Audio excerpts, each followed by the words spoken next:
And what was that, Dave? You're never on time with Allison? Because we're live, and I was hoping to get that on. Welcome, everybody. It is Wine and Whatever Wednesday, because it is Wednesday. It's 4 o'clock Pacific time, but I am Kristen. I'm the wine club manager over at Papa Pietro Perry Winery. Those of you who just got your email, you know Spring Club shipment is in process. We are excited. Those of you not in the know who want to join our club, jump in and get on the spring allocation. I got Dave Lowe with us today. Dave is our assistant winemaker. He is our winery chef extraordinaire. Dave does a little bit of everything. Pretty much been there since the beginning as well with Ben. Ben is off today. We thought we'd give him a little time to do whatever Ben wants to do, which makes me think he's probably in his pool. But welcome, Dave. How are you doing? Very well, thank you.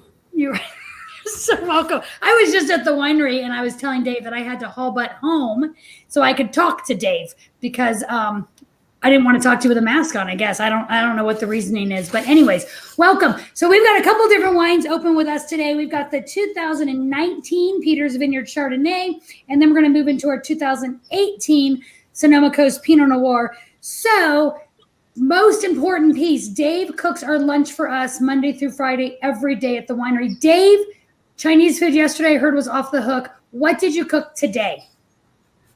Everybody has been bringing us bags of lemons from their yards for the last week. So we did a Mediterranean grilled chicken that was marinated in a bunch of olive oil and a bunch of lemon juice and a bunch of garlic, and served it with on some pita bread with some yogurt sauce also with lemon. So I'm trying to use up all the lemons that people keep bringing us.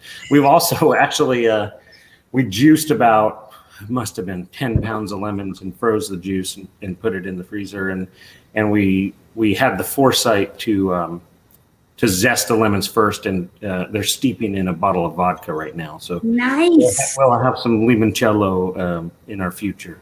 I also have it. Thank you, Ron. I was emailing Ron earlier that he was going to be on. I have a lemon tree as well. When I first had my lemon tree, I was like, what do you do with it? Everyone said limoncello, but I didn't realize limoncello doesn't actually use the juice of the lemon. So then I was stuck with a bunch of lemons with no skins. But Dan in the back office makes a creamy limoncello. I think I brought it in that I made with his help. But it was delicious. So limoncello, definitely Mediterranean food. If you guys have your lemon recipes, send them our way. It sounds like we might need them. I think we actually had a lemon meringue pie for dessert yesterday that Renee brought in. So did she make it? Definitely no. Sorry, but there's definitely lots of lemons around. Speaking of lemon, I'm going to transition into the wine because I always pick up lots of the lemon citrus notes in the Chardonnay. This is our 2019 Peters Vineyard Chardonnay. And I was telling someone a little while ago, and I forget which year, but our Pinot Noir bottles, right, we always use the gold cap, and our Chardonnay we used to as well, until we realized Peters Vineyard Pinot and Peters Vineyard Chardonnay looked the exact same, and we got them confused. So we went to this green foil cap, which is awesome. So if you have some Chardonnay in your, in your racks or whatever, it's easier to pull out. My New Year's resolution, always a bottle of white, always a bottle of bubbles in my fridge. So this was in my fridge, which was awesome. But 2019 Chardonnay, this used to be an apple orchard. Am I correct? That's right. For a long time, until the mid-'80s, it got converted over to grapes. And we pull all the clones from there and Chardonnay? Correct.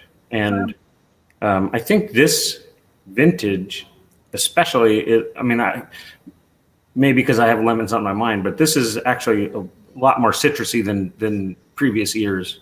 It was a long year growing season, and the grapes they had a long time to hang on the vines, and they're really well balanced. So there's lots of acid and lots of fruit, and so it has more of a lemony, citrusy character than some of the previous vintages. Okay, in typical wineries who are not Pinot Noir homes, Chardonnay is one of the first grapes pulled in. But for us, our Chardonnay comes in after our Pinot? Yep. Chardonnay. So our Chardonnay comes in after our Pinot. Whole cluster fermented. Whole cluster pressed. Whole cluster pressed, sorry. And it tastes like apple juice when it comes off the press. Sorry. Right, yeah. This is why Dave's here. So we get the grapes and we just squish them right away and take the juice and put it in barrels and ferment it in the barrel. And sometimes it'll take until New Year's to finish fermenting in the barrel. And one year we actually made a sparkling because we had extra Chardonnay grapes and Pinot grapes, and we decided to have fun with that. We don't have any more sparkling though. Don't ask, don't tell. I think that's what it is. So this Chardonnay, let's see. Question that Craig and Yolanda are on. Thank you guys. Now between the three of you are on, we can really get started. I'm kidding. I get a lot of questions about the little wine diamonds, i.e. tartrates that can sometimes be in clearer wines, I guess whites, rosés. I don't have any right now, so I'm becoming a complete liar. But sometimes when you get your wine, you'll get little like clear sediment pieces. What is it? Well, it's from the tartaric acid that's naturally occurring in the wine, and when it binds with potassium, and at a cold temperature, it binds and falls out of solution, becomes a solid and falls out of solution. Normally, it's dissolved in the wine, but basically that means that you're storing your wine too cold. Okay, so I'm storing my wine too cold if I'm getting that. I got a little bit of my. You don't have it in your glass because you kept it in your wine fridge at 55 degrees. I did keep it in my. Well, I'll be honest with you. But if you put it in the fridge and leave it for a week, it may precipitate out some crystals and stuff. Or if you try to really chill it quick in the freezer overnight, or for a couple of hours, that it could cause those tartaric acid crystals to form. But there's nothing wrong with them. They're harmless. Drinkable, harmless, edible. They're not delicious. Don't scoop up a spoonful, keep them, and then try to eat it. It's not good, but they're not going to harm you. A quick way to make your wines cold outside of putting it in the freezer and then forgetting about it, which I've done multiple times, stick your wine in an ice bath and add salt.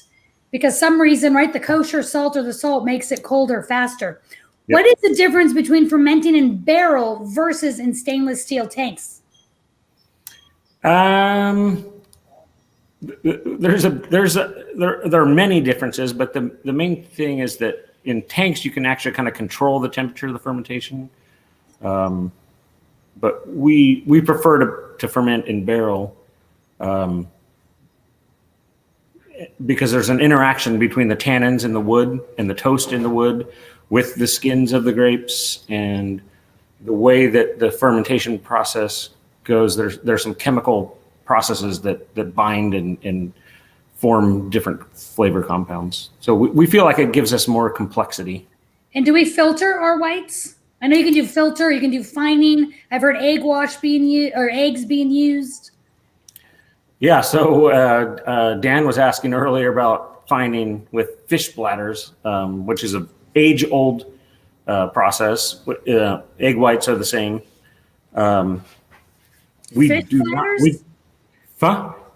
bladders? Fish bladders. It's basically a gelatin that they make out of fish bladders instead of, the jello that you're familiar with is horse hooves, right, or bones, or it's easier to think of it as a bone broth than. So then none of them are vegan though. No, but if you think of it as a bone broth, it's actually healthy. It's like gelatin and collagen from animal proteins and meats and collagen and stuff. So the lining of the fish bladder gets ground up and made into a fining agent that clarifies wine naturally. So it binds with the proteins that are naturally occurring in the wine and helps the sediment settle more quickly to the bottom of the wines. Okay. But we do not do that because in the process of binding up with those compounds, you can lose some flavor and some aromas. And kind of think of it as you almost strip the wine. Yeah, I mean, strip would be a strong word, but yeah, it could potentially, you could lose some of the nuances of our wines, and we prefer to do nothing. And so that's why in some cases you may see some sediment or you may see some tartrates or things like that. And it's because we don't process the wine. We don't add additives to try to make it look pretty. We'd rather it taste delicious than look pretty.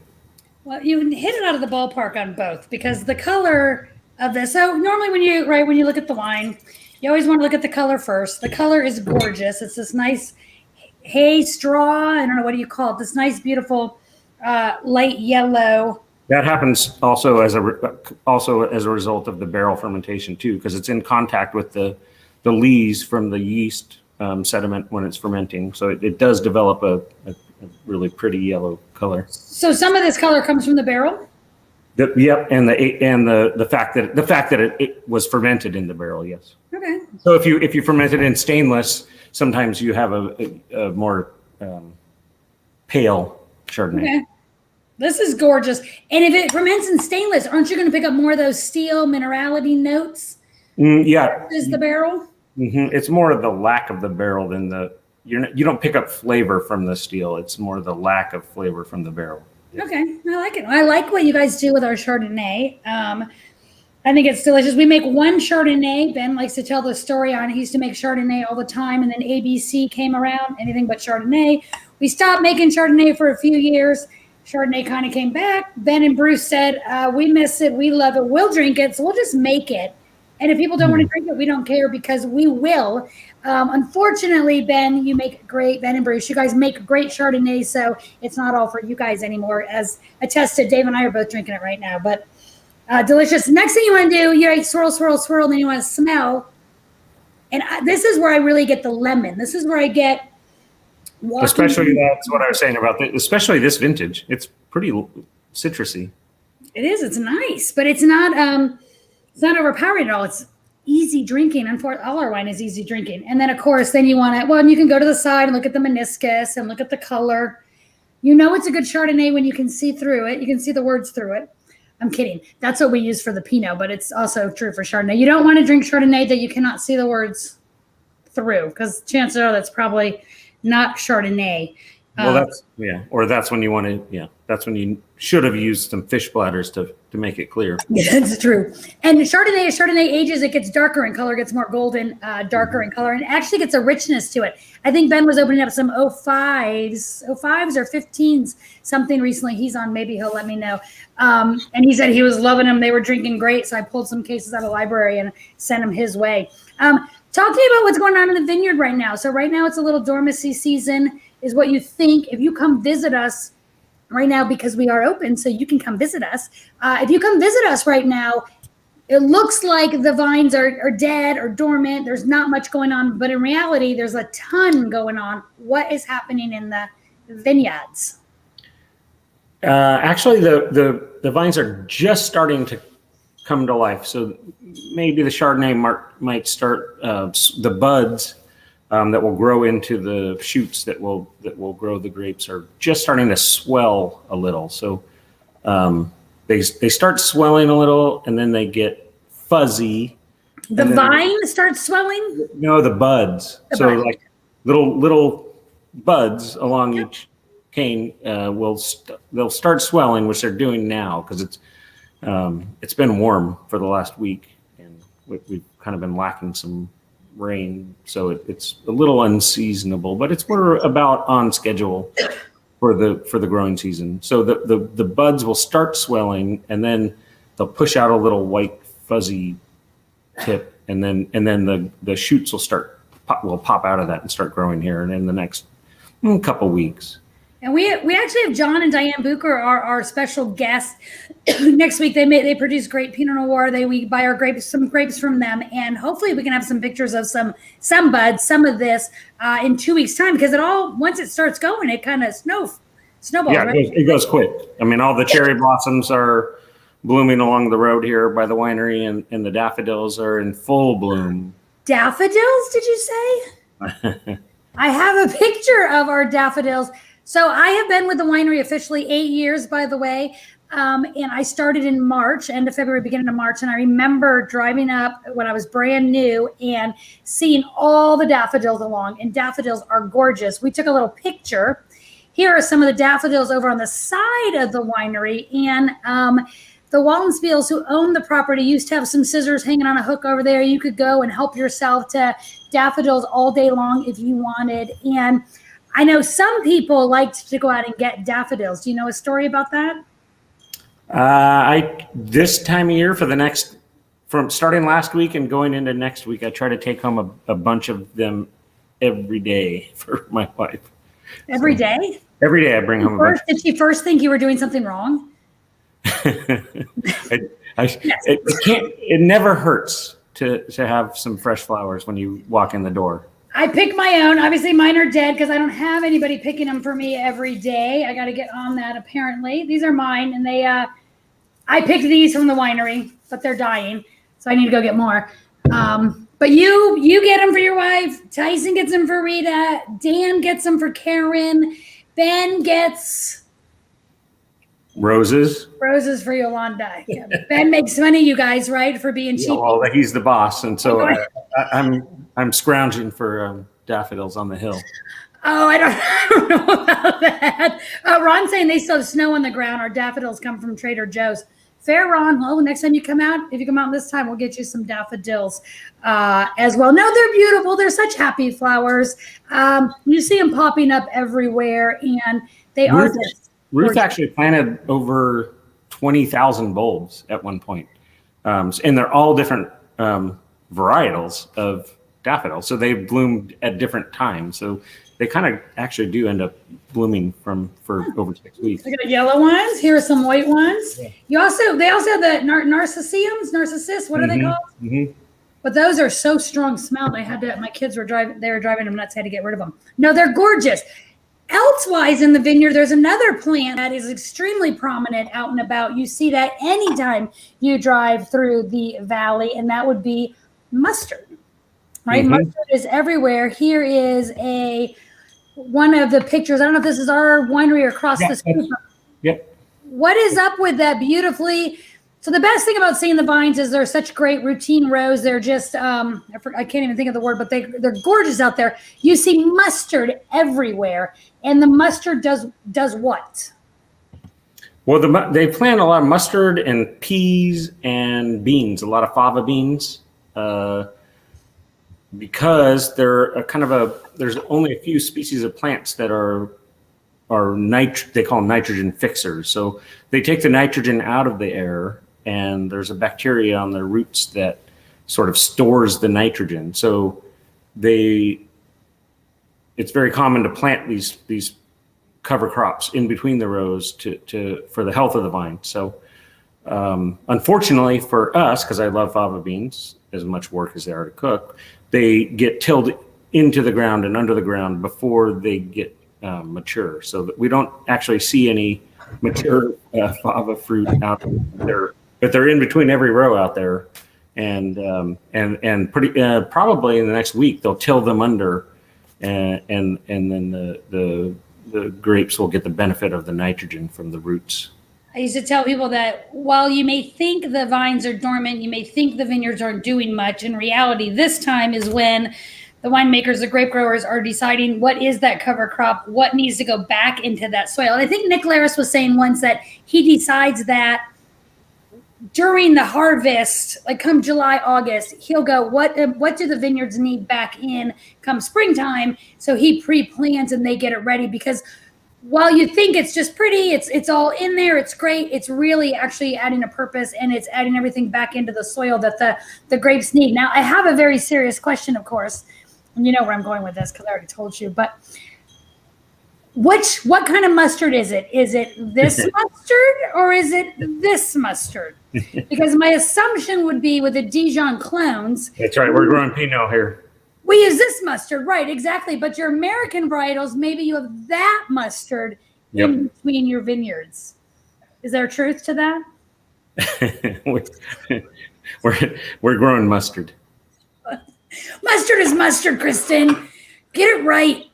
All right. Well, I like them both. I have them both here in my house, but they're not in my vineyard. You'll see everybody taking pictures of the mustard. Spring is absolutely gorgeous here. There's no doubt about it. I think it's like peak right now. It's spectacular. If anybody, is in the area, it's peak right now. It's really colorful. If you send us a picture with you in the mustard within the next 30 minutes, I don't know what we'll do. We'll be very, very proud. I have no pictures of me in the mustard.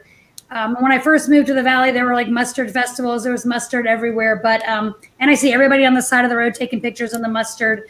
because it is beautiful. We take for granted sometimes how gorgeous it is. All right, well, I want to go on to the Pinot because that's why we're here. I love Pinot. We have the 2018 Sonoma Coast Pinot. I can't wait. I love 2018. So we still have some 17 Sonoma Coast available. If you're a wine club, there's a little 14 and 13 library Sonoma Coast as well. Our wine ages beautifully, but Dave didn't even open his. I was prepared.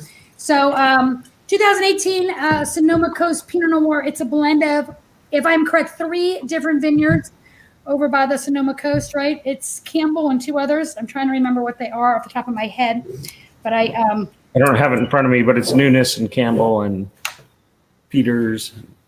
The Sonoma Coast. All the delicious stuff. It is all the delicious stuff. And so for real, if you are tasting the Pinot with us, if you do hold it sideways, you should be able to read the words through it. That is one of the ways to kind of denote a good quality Pinot. We haven't added anything in there to kind of bump it up or whatever. It becomes a nice, elegant Pinot. And I love the nose of our wines. It's so beautiful. And you'll notice I'm drinking in varietal specific glassware. You can join our Riedel seminar March 25th and get your own set of glasses. I'm a stickler for glasses now, but swirl, swirl, swirl. 2018 vintage. Oh God, that's an amazing nose. It's not all dark cherry. It's got some minerality in there, which I like. So what do you think of this wine? When was the last time 2017s are what we're pouring in the tasting room. So us pouring a 2018 is super fun. We grabbed it from the rack and yeah, I don't think it's what Dave was thinking of. It's both of our blends, the Sonoma Coast and the Russian River. I always love. They're so fun to make, and you get get different components from all the different vineyards that we work with, and all the vineyards that we work with are special. And so when you put them all together, sometimes they're, the delicious. The sum is greater than the parts. So I always think, and you can correct me if I'm wrong. I think this is clearly personal experience. Typically, I always tend to think the Russian River and the Sonoma Coast, because the price point is the lowest. Those are the ones you just drink, you get them, you drink. That's your daily drinkers, your house wine. Great. Pomar 777 tend to be a little pricier, so those you tend to maybe age a little bit longer so they come into their own. But the Sonoma Coast, the Russian River age beautifully as well. When I first started at the winery 8 years ago, 7 years ago, I started rating the cellar, and I remember opening up some 03 and 04 Sonoma Coast or Russian Rivers, and they were out of this world, way too old. You're not supposed to hold your Pinot Noirs that old, but the blends seem to age beautifully as well. Do you think there's a reason why the blends age beautifully? Maybe multiple different clones, different vineyards, different components, so it's the mutt of wine? Yeah, probably. But all of the wines, I think, age pretty well. We do. Everything we make is picked so that it's balanced, and the acid is good, and the tannin structure is good. So they all tend to. I mean, the 03s were really good. I have some fond memories of the 03s, but yeah, I think the blends you kind of get an overview of a vintage in Sonoma County, and it's not surprising that they age well. Now, you're absolutely correct. Actually, all the wines age beautifully. Ron's asking for any food pairing recommendations. Well, I don't know what you're cooking tonight, Dave. I am doing fondue tonight. I guess I'm starting with a cheese fondue, then a broth fondue, and then a dessert fondue. But I'm pretty sure there's some. This does not sound like you're not cooking. Okay, I'm clearly not cooking, Dave. Thank you so much. This is what you're eating. And then I pawned off the salad on Dan, but don't tell Dan, even though he's right behind you. You already stuck in, Dan. Yeah. To be more accurate, this is what you're eating. Okay, what I'm eating is. You're absolutely correct. I'm not doing anything this evening. I've got really good friends in my bubble. But I will tell you, Ron, something's funny that I learned a while ago with steaks, because you normally think steak and cab. No, your fattier steaks, like your ribeyes too, really hold up to Pinot Noir. So here's what's always fun. Get a ribeye and a filet side by side, those things. Do a steak taste test and Pinot cab taste test, and you'll be amazed at how well the Pinot holds up with that fatty, full flavored steak. It's awesome. So that was actually my plan tonight. Bruce had an extra tub of fresh truffle butter that he bought, and it's in the fridge here. So I was going to take that home and grab a ribeye from Journeyman on the way home and just slather a bunch of truffle butter on a ribeye. And I think that would be pretty good. Yeah, that sounds amazing. Hey, Dan, make sure you get half of that truffle butter. I'll contribute that to tonight's dinner as well. Dan's in the back over there with Dave. He's at the winery with Dave right now. So, Ron's agreeing. Pinot and beef is delicious. It really does work out. People tend to think the lighter, the salmon's amazing. Duck. We have Liberty Duck culinary experience next week. And I think, the 17th Sonoma Coast is one of the pairings we did with that. But this is beautiful. It goes with everything. Oh, someone's on their way. On my way. Who's on their way? Oh, I have one more picture. We're talking about the fava beans in the row. So this is at the winery. If you've come to our winery and you've stood at that, where the parking lot is in the back, where the little bocce ball court is and the picnic tables, and you look down to Dry Creek Road in the future there, you can see what is all of that, Dave. Oh, no, that's the favas. It's hard to tell the favas because they just have started to go to flower, but like I was saying, we till them under the rows before they're mature, so they just look like big broad leaf, green plants. So the white flowers are the favas. Yep, and then the mustard is the yellow that you see, and then there's some. Those are actually all daisies. The white and the yellow. Yeah, Dan says the white of the daisies. They're not daisies though. There's something that Randy actually put in there like 5 years ago, and they've been dormant for 5 years because of the drought, and they've just popped up this year. But. So do they put? Okay, wait a minute. Do they put new ground cover every year, or stuff's dormant? Yeah, you have to put down seed. Yep. Oh, Dave, I'm sorry. Everybody's coming to your house for steaks and truffle butter. Simone's on her way. Julia's on her way. Ben wants some sage. So you may need to pick up a few more than one steak. And I suggest you go get some daffodils for Allison because you're having a house full. Yeah, I haven't picked my daffodils for the day yet. So I hope Allison's not watching. So at this point in time, you're going to have fresh daffodils. So at this time of year, if you don't bring home daffodils, does that mean you're in trouble? Yes. Okay. I think that's fair. No, she'll be like, where's the flowers? I suggest you go right back. You got the key. Chop. Chop. Yep. Dave, we hope you have a large table and lots of meat. Yeah, well, that is the case, but we're, not outside yet. So. You're not outside yet. No, but Sonoma County is opening up. Our winery is open. You can come visit us. We have you make reservations. Come see us. It is beautiful outside, especially if you haven't visited us in February, March. It's a small window with it's pretty spectacular right now. It really is spectacular. There's such happy flowers. Like I said, it's just really cool driving up our driveway and seeing those all there, which is. It is fun. I apparently need to get some new flowers too. Dang it. I need whatever. I need a lot of stuff. Okay. So wine is in barrel, right? When are you guys going to get together and do your thing? Okay. So the way we typically do things is that, actually we wait until after barrel tasting, which is not happening this year. The Russian River Wine Road big event that's barrel tasting that we see a lot of visitors for. First 2 weekends in March is when it typically was. Normally. So as soon as that's over, we start blending the wines, taking them out of the barrels, leaving the sediment that we were talking about behind and putting them into tank, and then combining all the specific blocks within each vineyard together in the way that we want to make the best wines. Well, you know what? I was going to say we're doing a monthly update video the last Wednesday of the month, and maybe you guys will invite me to sit in with you, and I'll behave and be good, and we can watch a little blending. We can take a little video of it and include everybody. I think everybody would like to see that. Yeah, sure. I heard it. It's on tape.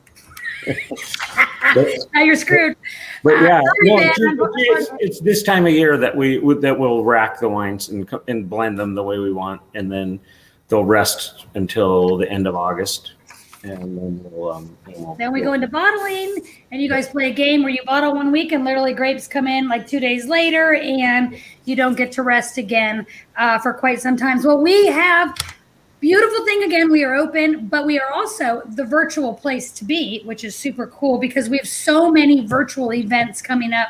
We have our Liberty Ducks culinary experience next week. I think that one's sold out, though. But after that is a Riedel wine glass seminar. If you want to join me and Susan Jubro from Riedel, you get 4 varietal specific, you get 8, but 2 of each varietal specific glassware, 2 bottles of wine. You sit there and you're going to learn why the wine glass actually does make a difference. And let me give you a quick hint. It does make a difference. Super fun. We have a good time. That's March 25th. We have a trivia night coming up. Dave mentioned Journeyman earlier. Journeyman is an amazing butcher salumi maker here in Healdsburg, and we are teaming up with them to do a salumi and salumi and wine tasting. We have another wine, cheese, and chocolate. If you didn't get enough of us the last 4 times, don't worry. It's new wines, new cheeses, new chocolates. It's incredible. We sat at my big long table, no meat, but lots of cheese and chocolate and wine, and came up with some amazing pairings. Which is super fun. Let's see. Did I hit all of those? Yeah, we're the virtual place to be. Craig, you both have both your shots. Excellent. Ron's getting vaccination 2 in 2 weeks. Awesome. Vaccinations are out. Things are opening. People want to travel. We would love to see you. We would love to see anybody, whether it be in person, whether it be virtually. We just want to see you. So come join us for wine. It's been a tough year. Oh my God, I'm still in high school with my kids, but this is helping me get through it. I don't know about you, Dave. Your daughter's not in high school yet. Not in school yet, is she? just daycare. Oh, you're lucky. Yeah. But I don't know algebra. I'm having to relearn algebra and, global sustainability. I don't know. Anyways, cheers to everybody. Thank you guys for joining us. Next week will be Jim May on our Perfectly Paired at 4:00 on Facebook. Will be a video with him cooking some duck. But in 2 weeks, we will be, I'll be back with the Bookers. So again, the Bookers, how long have we been working with the Bookers? Ever?